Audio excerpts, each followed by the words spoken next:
The content of this podcast is for informational purposes only and should not be considered medical advice. Always consult with a qualified healthcare professional for any health concerns. Take care of yourself out there.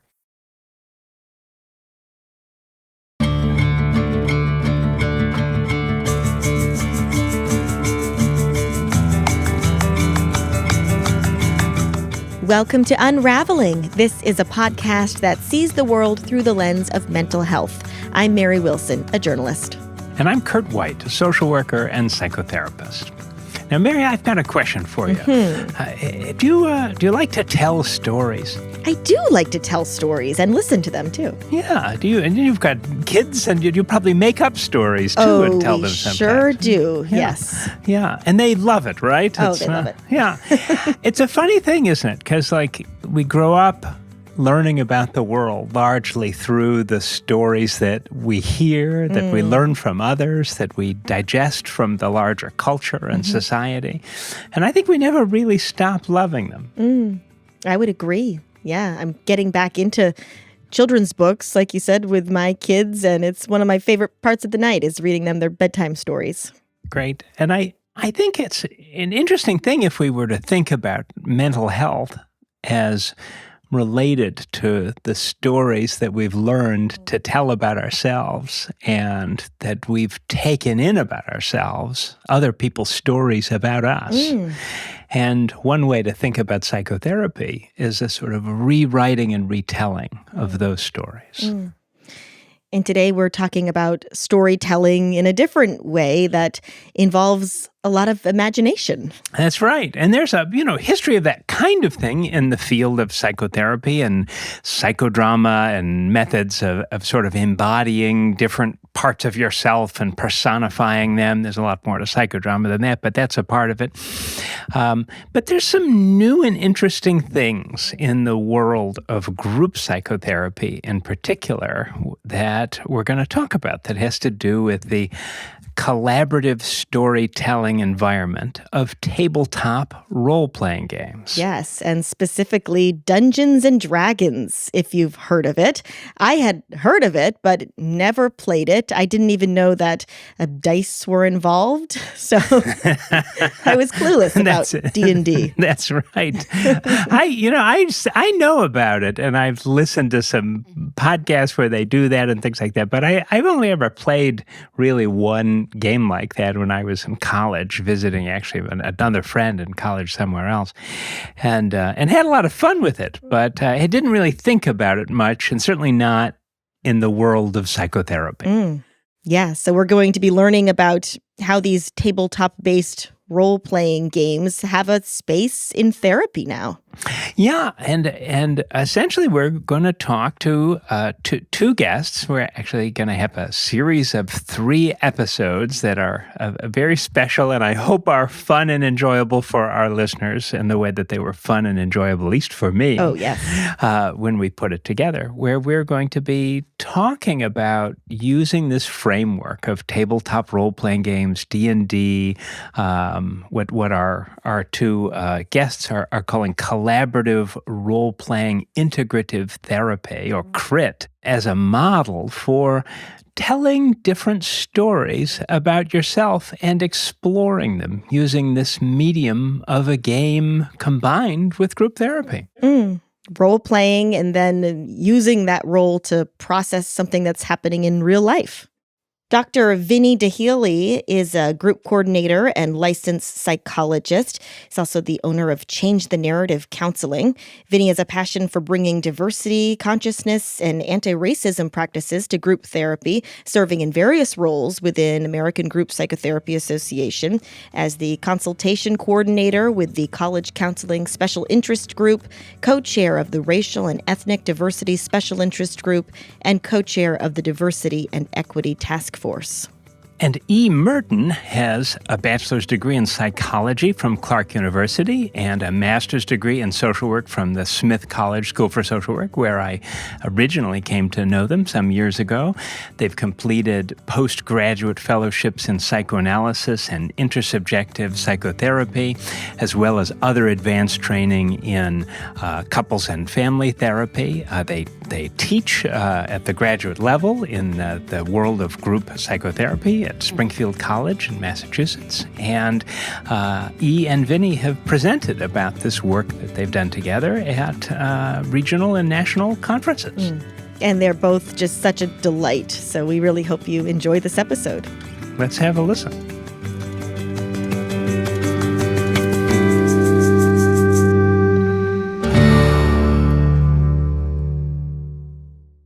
I'm E. Merton. I'm a clinical social worker, and when I play D&D, I tend to play sorcerers with lots of spells, often aristocratic and socially domineering. I'm Vinny DeHealy, licensed psychologist, group coordinator at Vassar College, and owner of Change the Narrative Counseling. And I also tend to be sorcerers, although I tend to enjoy the wild magic because my ADHD mind enjoys a random dice roll and a slot machine to see that something can be helpful or harmful to the people around me. Well, thank you both so much for joining us. We've been especially excited about this conversation, so let's dive right in. I know a lot of people have never played Dungeons and Dragons. That's the truth for me. I know that's going to change soon, which I'm looking forward to. But for someone who's never played D&D or they have no idea what a tabletop role-playing game is, can you just sort of spell that out for us? Yeah. I try to explain this to my daughter like all the time, where I'm just like, it's just pretend, where we tell stories together and we make the stories with one another, essentially collaboratively creating a story where we go back and forth and we build up on ideas like with one another. We talk about like what happens if they try to make that jump, what happens if they try to do this heroic action. And so the game part, and the part that is sometimes intimidating for folks, is that there's a structure, right? So D&D is one kind of tabletop role-playing game, but that genre of games doesn't necessarily have a board and pieces to move, although sometimes it can, but provides a structure, a set of rules and roles in which to have this collaborative storytelling. It would have a group of players, and then it has what's called a dungeon master or game master, someone who's sort of leading the game, who sets the stage, describes the context and environment, and plays everyone in the world except for the player characters. And so the dungeon master would present a scenario, and the players would respond with how their character would respond to the environment. And then the story builds from there. And the dice part, right, adds an element of chance. So a player might, give an example of something that they would do. They have a plan, something they're going to try. They have different abilities and statistics, bonuses to certain things that their character is good at. And they roll the dice to see how well their plan works. And some things that we often do with our clients when they're first talking to us about maybe entering this group, I usually try to paint a scene of you're in the Ironwood Tavern after a long day of plundering some treasures by the shoreline. You exhaustedly call over the barkeep to order a drink. They saunter over to you, a few drinks in hand, when all of a sudden the door crashes open in the stormy night. The barkeep gets knocked onto the floor, glass is shattered. A drunken sailor stumbles into the room, a crooked eye, mouth agape, slamming his fist on the table in front of you and says, "What's your problem, Mary? You want to go? Think you're better than me?" And what do you do? So at that point, it's really up to you. The world is your limit, in terms of imagination. For newer people, we might do something where we give options to help them see what's possible, because you don't know what you don't know. So we may say, you can, try and see if you recognize this person who knew your name. You can check on the barkeep to see if they're okay. Or you can look above you on the roof and around the area for something to help you, or try and calm them down. Whenever there's an amount of chance, it's like I'm trying to recall my memory, or I'm trying to convince this person to calm down. That's when we would roll the dice. And if we use like a 20-sided dice, we just might say, if it's above 10, you win. If it's below 10, you lose, in a very simple. And there's not really a lose in this, because really, if you fail to intimidate or to calm down the person in front of you, then something else happens, and we roll with the failure, we roll with the change, and the story continues, and we make meaning out of what is. When we get to that level of comfort for people, you can ask us questions about anything, like at any time. It's really a game that helps you understand as you go. So you might ask, can I try and jump over the table to like get to the door and run away from this person? Then I'm probably going to reward that with some explanation or description. We want to like help reward curiosity and exploration for people. So I will never tell you, if you say, is there anything on the roof? No. Ask another question. I'm going to say, yes, you see a banner and there's some rats like crawling back and forth through that, and a dangling piece of a broken chandelier that seems to be hanging right above him, that you feel you might be able to like hit loose if you were to throw something at it. A sort of yes and rule of improv, right? We always want to be adding to the story rather than stopping it. And feeling that responsiveness from the world, that what I do matters and what I do like has a consequence, whether that's good or bad, just you feel that immediacy. I'm curious about the sort of integration of this into a group therapy context. In a regular group therapy, what would a group leader typically be trying to do with a group? One of the ways that process groups that are more emotion focused can tend to be is a laboratory to bring more awareness to yourself, to others, to the ways that the world affects you, and allow yourself to play with new ways of showing up in relationship with people.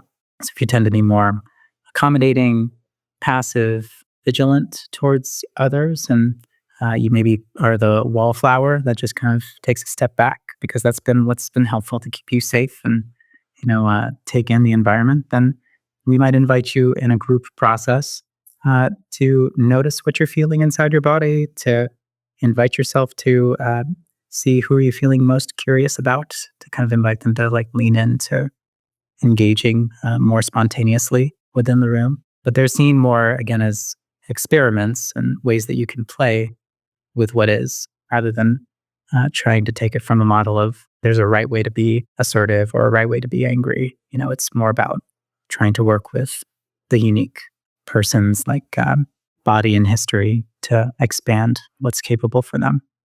And the group therapy becomes a container, a safer place to practice, right? You can practice assertiveness with your group members and get feedback in real time, whereas practicing assertiveness with your boss might have some real consequences, right? Might have some repercussions to it that in a group setting with group therapists facilitating, you can kind of explore more explicitly. I spent a lot of time thinking about different ways of doing psychotherapy for a lot of different reasons. I've thought about that, including especially maybe group therapy. And what does it mean? I get into wondering, what does it mean to play a character, actually, to inhabit a character? And how in this work are folks being invited into sort of portraying and embodying something? And how do you see that working in a therapeutic context? Well, I think to understand how to create a character, we first are trying to understand ourselves, right? We're looking first at, how do I move through the world? How do I interact with people? How do I feel about that? How do I want to feel? And thinking about the stories and different media we have through our lives and using that as models or people that we know to sort of build parts of ourselves and parts different from ourselves into a character. I saw once at a psychodrama conference, there was a talk that had the title, "How am I not the protagonist in my own life?" You could get into this idea of playing a role is something, but I guess in a way we're all playing a role, and are we playing a role that is actually unsatisfying to us? It's a kind of an interesting therapeutic question, I think. Yeah.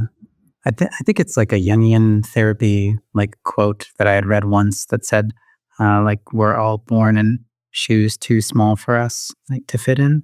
And I think about that sometimes when we talk about roles and how all of us find the roles where we can creatively dance and get through the world and, be able to adapt to whatever is put in front of us. In the D&D language, I usually say, like, we've all had to forge armor on the quests that life has thrown at us.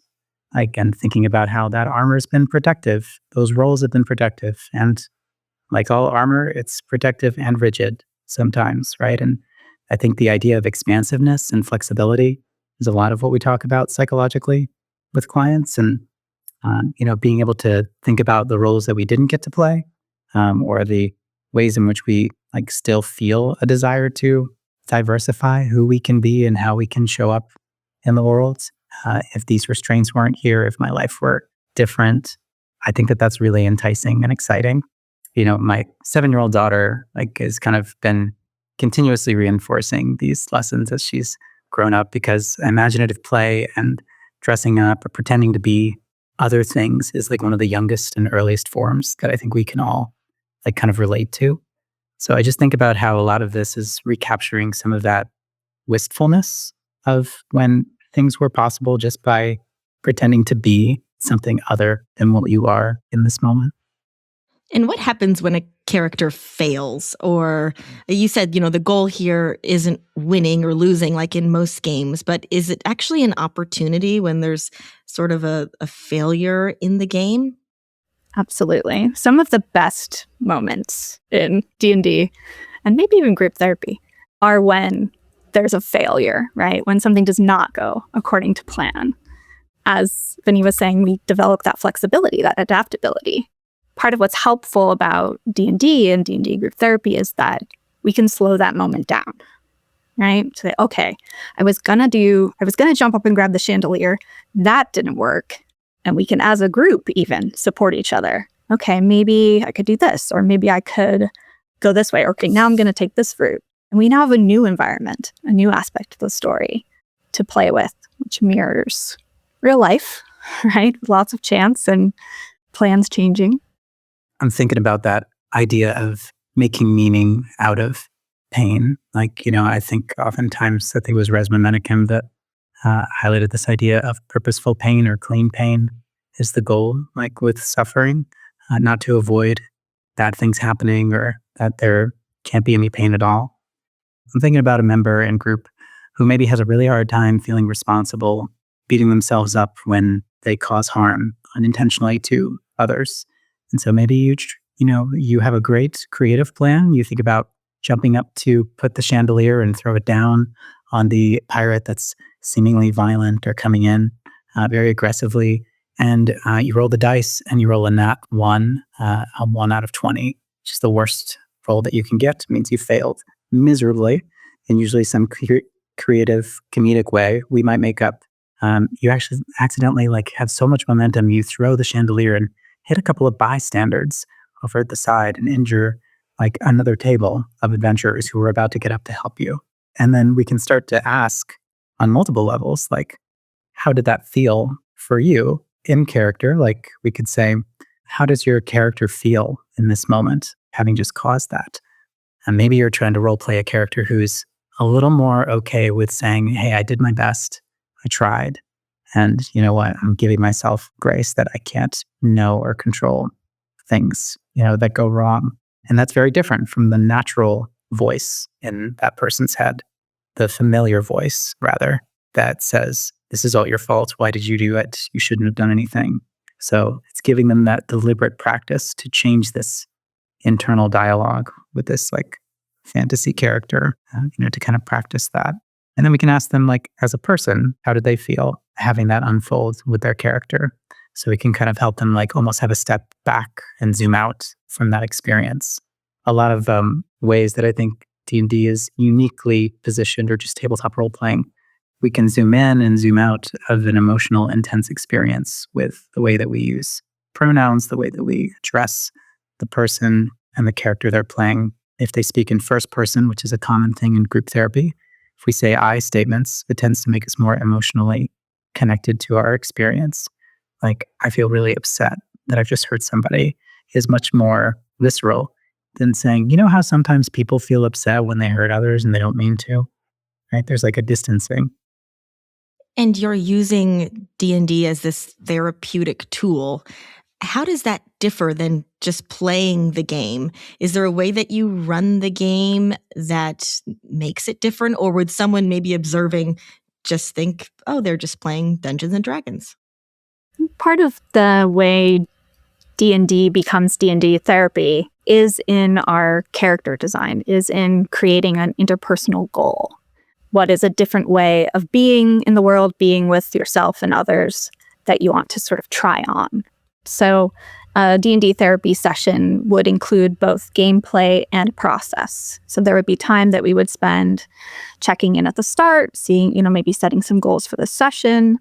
And then we would spend some time at the end as well, reflecting on what we noticed, how it related to the interpersonal goals that we've set, and then thinking ahead. One thing that we do in our D&D therapy games is we use this tool called a bounty quest. And a bounty quest is a way in which the kind of interpersonal learning growth that's happening in the session can be applied outside of. So we have someone identify a goal for the week.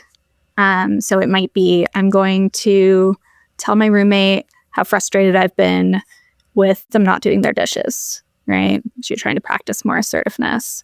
And if the person is able to do that week, they come in next week and they get an in-game bonus.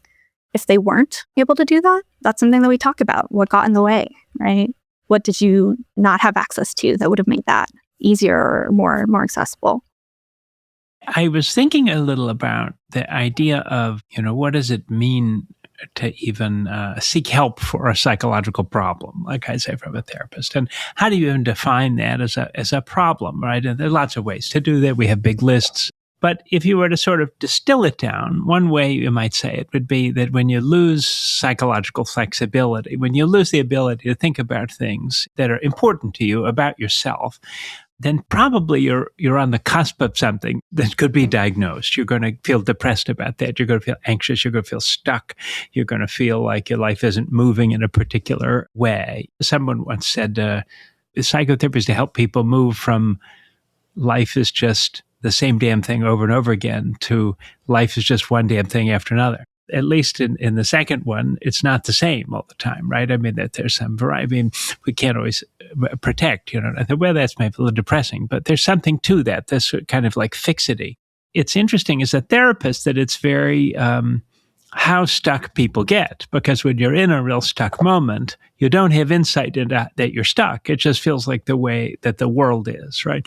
And so a lot of the techniques in therapy, I think, are about trying to help people get a little bit of that into things. And it cuts across all kind of different modalities. But I'm interested in the use of the storytelling device here as a way of doing that. And I'm curious, do you see it that way? Is that part of what you're trying to help people with, is to sort of regain a certain flexibility of thinking and being with themselves through a certain kind of exploratory collective storytelling process?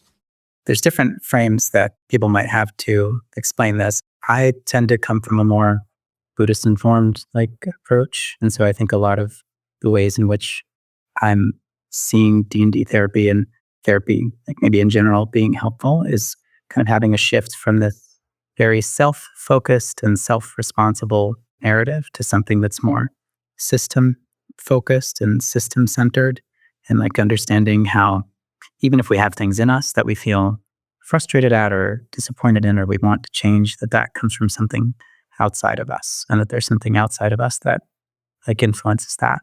Something I think that's freeing about understanding I'm like nature. I've adapted this way in my life for a reason, and I've found my thoughts and my feelings are not just mine, but there's something that I've understood or gotten from my experiences, the world, my relationships. I'm just reminded of like Thich Nhat Hanh's way of talking about non-self in Buddhist philosophy, where he says if you look deeply at a flower, you see what makes up a flower is all the non-flower parts of it, the chlorophyll, the sunshine, the water, the nourishment from the ground.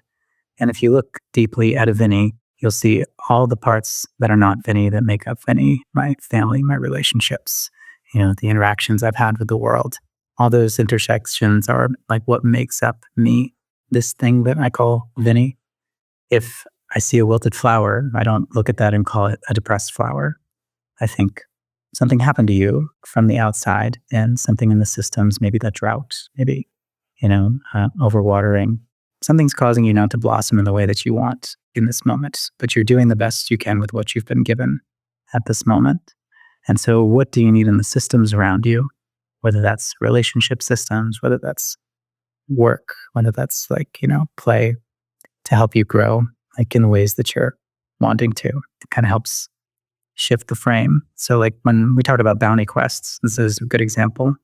Like if somebody comes back and says, I couldn't confront my roommate this week, like he was mentioning this idea of like, then becomes a conversation around what did you need to be different around you, or what kinds of resources could have supported you in being able to do that, getting away from this idea of this bootstrap almost mentality of you should have tried harder.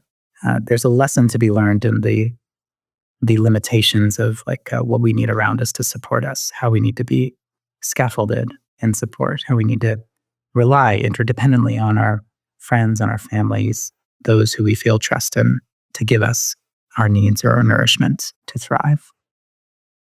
And this is where that degree of separation between, I may feel stuck, but my character doesn't, because my character has these qualities or these skills or is in this other context that allows them to respond differently. Like we are so much more able to have that compassion for that flower, right, than we are for ourselves. So if I'm playing as a flower, I'm like, oh, I'm not getting enough water. Whereas with ourselves, we're often more critical. So it sounds like that there's a number of parts to this, that there's quite a bit of preparation, actually, right, in developing an idea about what a person might want to lean into and work on. And then the doing of that, which is storytelling and collaborative and guided, but with a lot of openness and also randomness.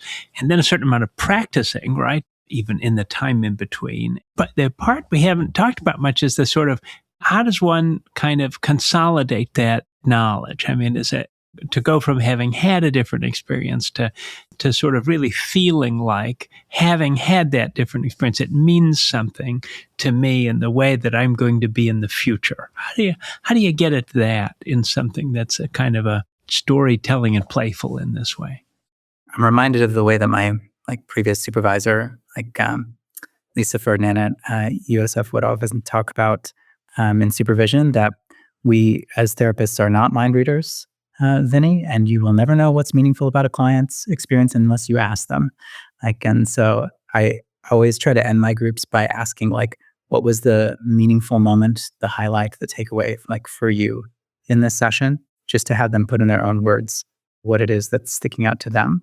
And I think you can still offer your own observations, because again, they may not even have the consciousness to notice when they were assertive or when they were pushing on a goal, but kind of having that dialogue at the end of a session or even in the middle of a very meaningful moment can help us kind of digest this into our bodies and kind of accept the praise, or even to notice how it feels hard to accept the praise because we meet people where they're at in that experience. But just noticing that more fully, somatically, can have it feel like it's integrated more as we come in week by week. And as we're kind of speaking about the frame of this group, we're often, as within D&D therapy, talking about the characters and the characters' ambitions and the characters' goals and the story and in the world we're created. But then we're also talking about how that may parallel what's going on in the people's lives, the group members' lives, and how they're engaging with the world around them. So someone who was in our group before, who was trying to, from the beginning, introduce herself as within a feminine identity, being trans and having not come out to family or really anyone, this was like the first space they wanted to play with and trust the group to kind of hold that and to show up from the beginning as that person.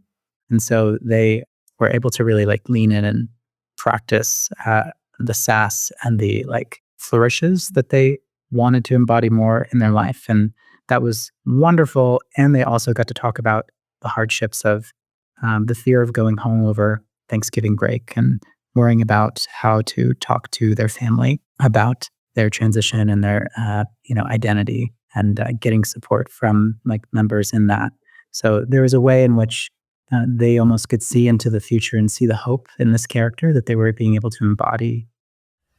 And I think the group aspect is such a big part of that integration, right? It's not just that they're noticing, it's not just that we as therapists are noticing, but they're experiencing others experiencing them in real time. And that is really deepening and kind of brings home some of those experiences. How does it differ from typical group therapy, the relationship among the participants? Are they forming closer bonds through D&D, or is it similar relationships that are formed in typical talk group therapy? Well, it's sort of doubled in a sense, right? Because their characters also have relationships, right? And that's something that we're very intentional about at the start, is sort of exploring like bonds and associations and relationships the characters might have, which off the bat kind of gives people things to play off of, or another character to turn to in different moments.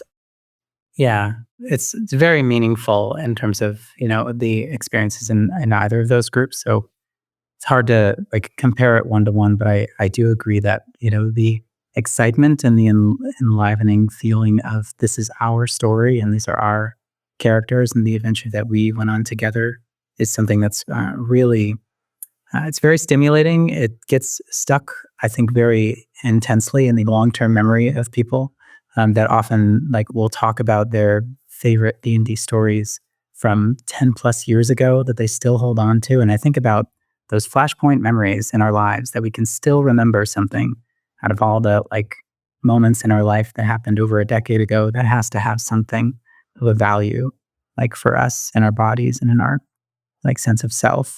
So that part feels unique to D&D therapy.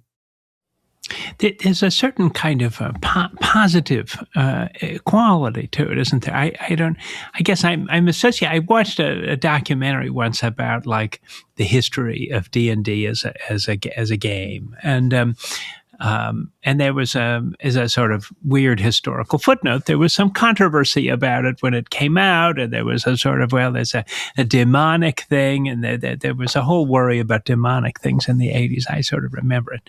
And I remember some of the folks in the documentary saying that what a funny thing that was, because it's actually a story that's set up for the good guys to always win. There isn't a scenario here where evil wins out.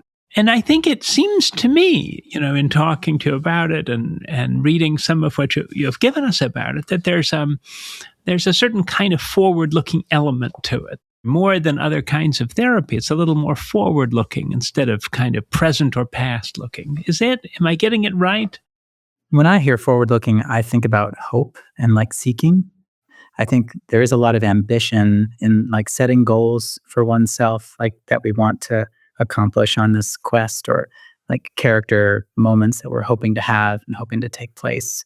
And kind of balancing that, I think, is when things go wrong or things go in a different direction than what we expect. Like, how do we be okay with what is and hold loosely to expectations with that equanimity so that we can, find the purposefulness in our story as it's being written and co-authored among the group. To me, it feels really important, given how life and how the world can feel, to have a sense of hope and a sense of purpose in moving forward, and like having the responsiveness from the world that you make a difference and that you're having an impact on the characters, the lives around you. I think that that's essential in our actual lives too, right? I often we'll talk about the metaphors of that there are a lot of forest fires that are causing very real pain and suffering that are happening around us. And we need to also focus on the garden of our current relationships, right? What do we need to water around us, and what can we have an impact on in the here and now, so that we can feel that sense of like reaction from what's happening around us? Because just thinking about or looking at the forest fires from afar can just perpetuate that hopeless, helpless, nothing I can do, nothing to be done right now. I think therapy also makes intentional, right? Brings intention to a change process or a self-examination that, yes, does kind of include this future. And D&D therapy sort of puts it on this epic scale. So the goals seem bigger, right? And have this kind of a, magical element, fantasy element. But ultimately, you can't look ahead. You can't move toward that without what's happening presently and what's come before. So I think that all the elements are there, but the quest, the future momentum is highlighted. And the game never ends, right? Or is there an ending, or does the story continue? Stories have chapters, right? So I think sometimes when, if we have a time-limited group, then we, choose an ending point, right? It might be, an arc, right? Something that we solved this mystery, or we stopped this thing from happening, right? And the story absolutely could go on. These characters might continue to live and do all sorts of things. But this chapter that we've made together might come to an ending. Yeah. And, again, I think there's a lot of themes that we can explore related to grief and, again, trying to define, continuation of, others within ourselves, right? Like, what part of, Robert the Barbarian are you going to take with you, right, from this? How are they going to stay with you now as a meaningful part of your story? What part of the group members are you going to remember and hold on to? One of my members who I very much adore, that they've coined this term, I was going through my life and I thought about you as I was, thought about you group members as I was talking to my partner about something really difficult. I had a little pocket group moment. I pulled you out and thought about what you would say in this moment and how you would feel if you heard me saying this. And that, again, I think kind of reinforces this more interdependent, interconnected view of humanity and people, that, we are our others, and the people that came before us, as well as the people that are around us now that we're forming new connections with, how they can stay with us rather than feeling like it's over and I never experience that moment again. I sometimes say to it's mostly a thing I say to supervisees and students, but then to clients. But I have it in mind with clients that the self is really constructed at first in the imagination, actually. And that you could say to somebody, well, could you do this or that? But if you don't have an experience of it, they're just words. They don't mean anything, actually. And you may as well say, could you go to the moon? It doesn't it could be a simple thing from someone else's point of view, but from their point of view, they don't have a story about how they could be in a life doing that. And so I've sort of found that a lot of therapy has seemed to me to be an imagination endeavor about how could I imagine myself into a life that is one that I want rather than one that I'm given. It has something to do with the self and something to do with the environment that you're in. I think I could just really see the intersection here in this modality. We kind of see these things as very separate, that there's a concreteness to reality and that there's a kind of a fakeness almost maybe to fantasy or imagination. Whereas really, if we think of that imaginary as just the image near you at the time, that's still very real and has a real consequence on your body and a real effect on our mind. I think about how, trauma therapies focus on holding past images in our mind and finding ways to alter them in more empowering ways so that people can feel like they can change that narrative or not feel as tightly affected in their body by that image, and that has a real effect on them. When we watch TV, when we read books, we have images in our minds that are not there, but also really there when we feel the characters and the stories and the developments. There's nothing more real than that. When we're connected to that experience, and even in the future, when we imagine failing a test or breaking up with someone, we can feel that in this moment as if it's happening to us like right now. And it's a very real experience, even though it's just an image or just words, like to your point. And having people notice that, and then how do I become an author to, work with my mind and body to kind of create opportunities to change that, or like play with those things more lightly instead of taking them as written rules or law about me or about the world. I think is a very empowering thing to work towards. Well, E and Vinny, thank you so much for talking with us today on Unravelling. And I'm happy that this is not the end at all, actually, but sort of the opening scene in a way to our own adventure that we'll be having in just a few days, and listeners will hear about in our next episode, where we get to try some of these things out. I'm looking forward to it. I was a bit nervous about the role-playing part, but I'm feeling more confident now. This feels like a safe space to do it. Yeah, thank you so much. We're looking forward to our adventure. Thanks so much for having us. Glad to be here.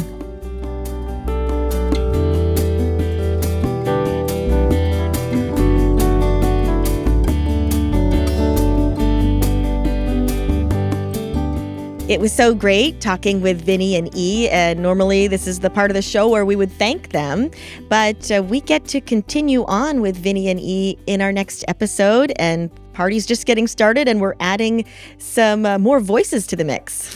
Hans and Andrew, our producers, are going to join us on this adventure. We're all going to create characters, as we mentioned, and start to really try to explore some aspects of things we might want to work on, and, in a way that feels comfortable to share with all of our listeners, but and sort of play it out in this adventure. I'm very excited to meet everyone's alter egos and see what that might mean about them. And I really do feel like it's an opportunity to get to know all of you a little bit differently, a little bit more, and maybe get to know myself a little more, too. So we really hope that you'll join us for this very interesting episode next time. I can't wait.